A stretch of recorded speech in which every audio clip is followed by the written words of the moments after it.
मैं आचार्य संजय कुमार शर्मा कक्षा 9th में क्षितिज भाग 1 का पाठ संख्या 11 का प्रश्न उत्तर 5 से लेकर 9 तक लेकर उपस्थित हुआ हूँ।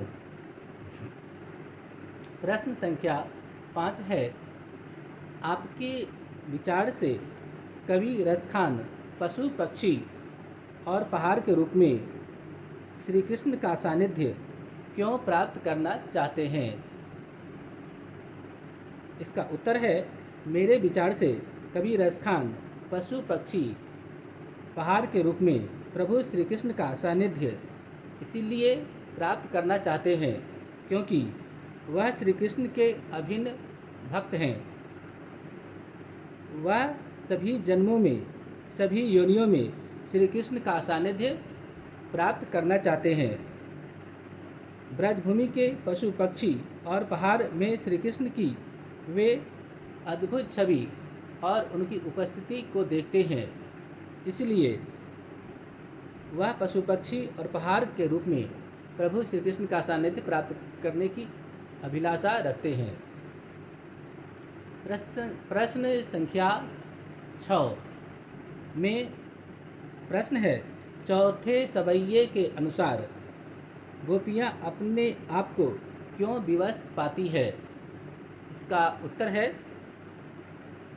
कि चौथे सवैये के अनुसार श्री कृष्ण की मुरली की धुन अति मधुर और मादक है तथा रूप और सौंदर्य भी बहुत ही सुंदर है। उनकी मुरली के धुन तथा उनके रूप सौंदर्य के प्रति गोपिकाएं आसक्त हैं, इसीलिए वह श्री कृष्ण के प्रति अपने को आकर्षित होने से रोक नहीं पाती है, वो उनके प्रति विवश है। प्रश्न संख्या 7 है कि भाव स्पष्ट कीजिए। क कोटि ए कलधौत के धाम करील के कुंजन ऊपर वारों।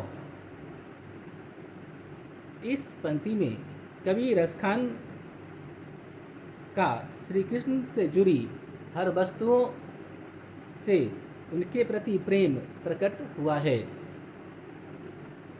भगवान श्री कृष्ण अपनी गोपिकाओं के साथ इन्हीं करील की कुंज के छाया में रास लीलाएं की थी, इसलिए कवि इन करील कुंजों के ऊपर करोड़ों सोने के महल को न्यौछावर कर देना चाहते हैं। अब है प्रश्न ख। मायरी मुख की मुस्कानी संहारी न जय है न जय है न जय है। इस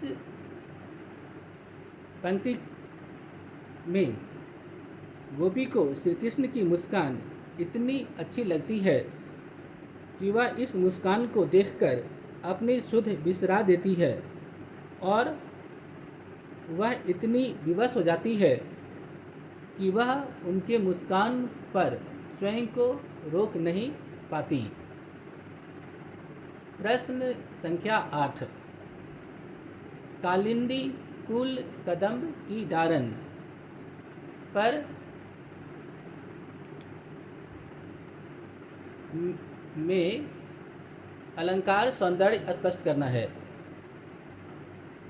दूसरे शब्दों में कालिंदी कुल कदम्ब की डारन में कौन सा अलंकार है? इसका उत्तर है कि कालिंदी कुल कदम्ब की डारन। इस वाक्य में क की आवृत्ति अनेक बार हुई है, इसलिए इस पंक्ति में अनुप्रास अलंकार है। प्रश्न संख्या 9, काव्य सौंदर्य स्पष्ट कीजिए।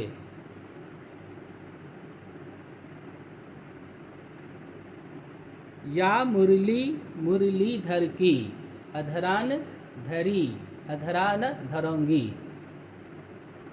इसका उत्तर है कि गोपी सखी से कह रही है कि तेरे कहने पर श्री कृष्ण के सभी वस्त्रों को, अर्थात उनके समान सभी वस्त्रों को अपने ऊपर धारण कर लेगी, लेकिन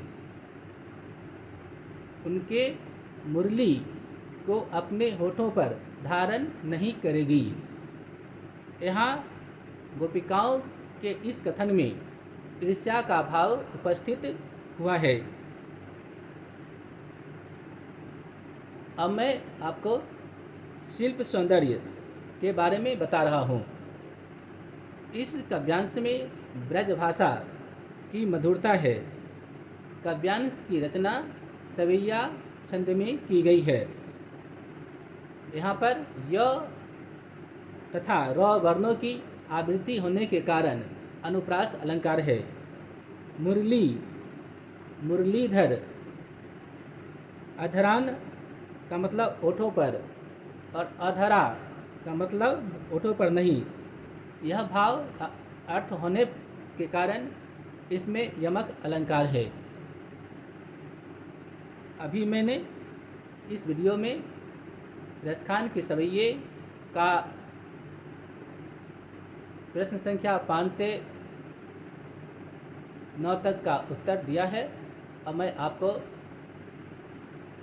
अगले वीडियो में अगला चैप्टर लेकर उपस्थित होऊंगा। तब तक के लिए नमस्कार।